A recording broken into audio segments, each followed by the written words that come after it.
ओम शांति। आज 16 सितंबर 2025 की ईश्वरीय मुरली सुनते हैं। बाबा ने कहा, मीठे बच्चे, तुम हो रूहानी पंडे।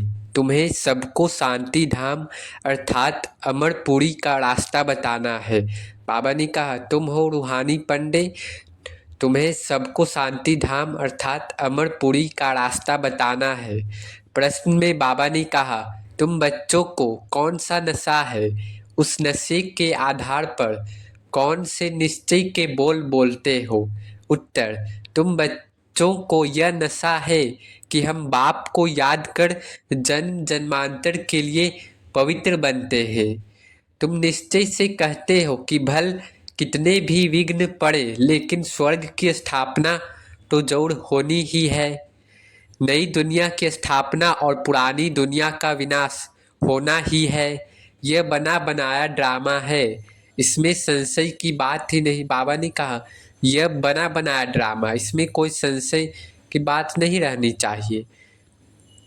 ओम शांति। मुरली की मुख्य पॉइंट से पहला, आत्मा की पहचान। सबसे पहले आत्मा को याद करो। परमपिता परमात्मा भी आत्मा है। फर्क इतना है कि वह ज्ञान का सागर है। दूसरा, रूहानी पंडे और गाइड। बाबा ने कहा, तुम अभी रूहानी पंडे हो, मुक्ति धाम और जीवन मुक्ति का रास्ता बताने वाले। यह है सच्ची अमर कथा जो स्वर्ग ले जाती है। तीसरा, पवित्रता का महत्व। स्वर्ग में जाने के लिए पवित्र बनना जरूरी है। अपवित्र आत्मा अमरपुरी यानी स्वर्ग में नहीं जा सकती अपवित्र आत्मा। चौथा, याद का बल। बाबा ने कहा, माँ मेकम याद करो, याद से जन्म जन्मांतर के पाप कटेंगे। याद से ही बेड़ा पार है और आत्मा सतो प्रधान बनती है। पांचवा, ड्रामा का रहस्य। बाबा ने कहा, यह बना बनाया अनादि ड्रामा है जो टल नहीं सकता। हर सेकेंड नया पाठ चलता रहता है। छठा, स्वर्ग की स्थापना। स्वर्ग की स्थापना और पुरानी दुनिया का विनाश निश्चित है। यह कांटों का जंगल खत्म होकर फूलों का बगीचा बनेगा। सत्वा, पुरुषार्थ और प्रारब्ध। पुरुषार्थ से प्रारब्ध बनती है। तुम अभी पुरुषोत्तम पुरुषार्थ कर रहे हो। आठवां, धंधा और रूहानी पढ़ाई। बाबा ने कहा, अपना धंधा करो लेकिन टाइम निकालकर बाबा को याद करो। असली धंधा है भविष्य के लिए पढ़ाई करना।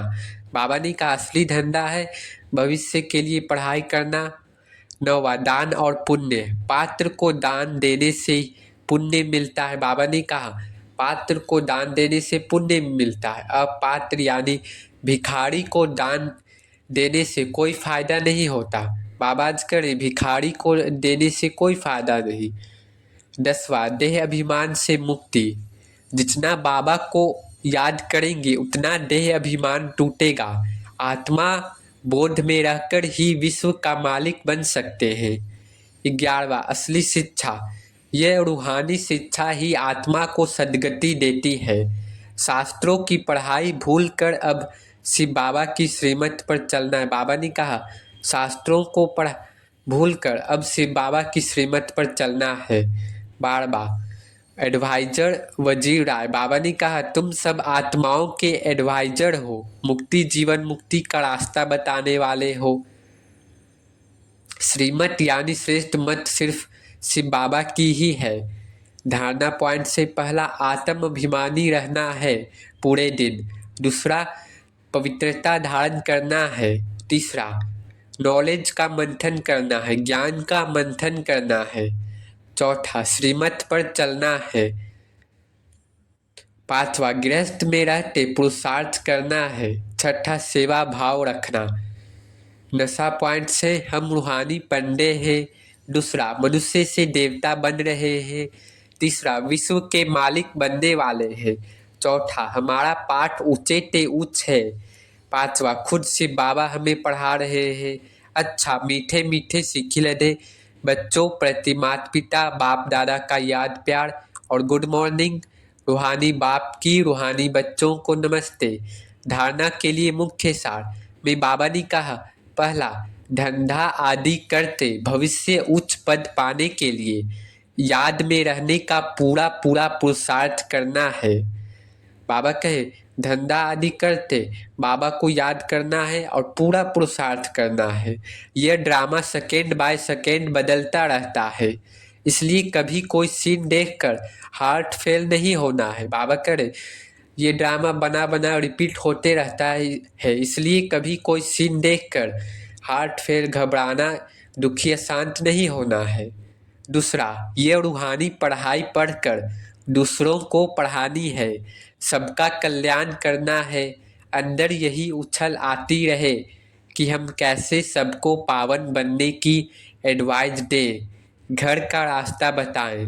वरदान है सर्व संबंधों के स्वर्ग सहयोग की अनुभूति द्वारा निरंतर योगी सहजयोगी भव। सर्व संबंधों के सहयोग की अनुभूति द्वारा निरंतर योगी सहज योगी भव।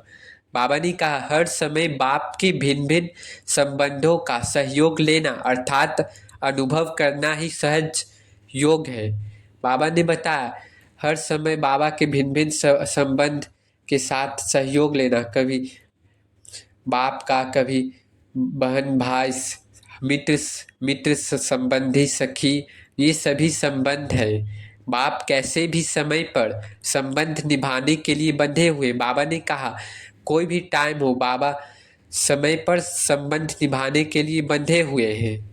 सारे कल्प में अभी ही सर्व अनुभवों की खान प्राप्त होती है, इसलिए सदा सर्व संबंधों का सहयोग लो और निरंतर योगी सहज योगी बनो, क्योंकि जो सर्व संबंधों की अनुभूति व प्राप्ति में मगन रहता है वह पुरानी दुनिया के वातावरण से सहज ही उपराम हो जाता है।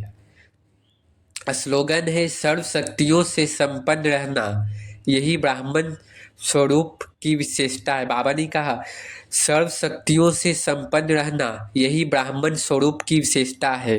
अव्यक्त इशारे हैं, अब लगन की अग्नि को प्रज्वलित कर योग को ज्वाला रूप बनाओ। तपस्वी मूर्त का अर्थ है तपस्या द्वारा शांति के शक्ति की किरणें चारों ओर फैलती हुई अनुभव में आए। बाबा ने बताया कि तपस्वी मूर्त का अर्थ है हर समय शांति की किरणें चारों ओर फैलती रहे। यह तपस्वी स्वरूप औरों को देने का स्वरूप है। जैसे सूर्य विश्व को रोशनी की और अनेक विनाशी प्राप्तियों की अनुभूति कराता है, ऐसे महान तपस्वी आत्माएं ज्वाला रूप शक्तिशाली याद द्वारा प्राप्ति के किरणों की अनुभूति कराती है। मुरली का सार है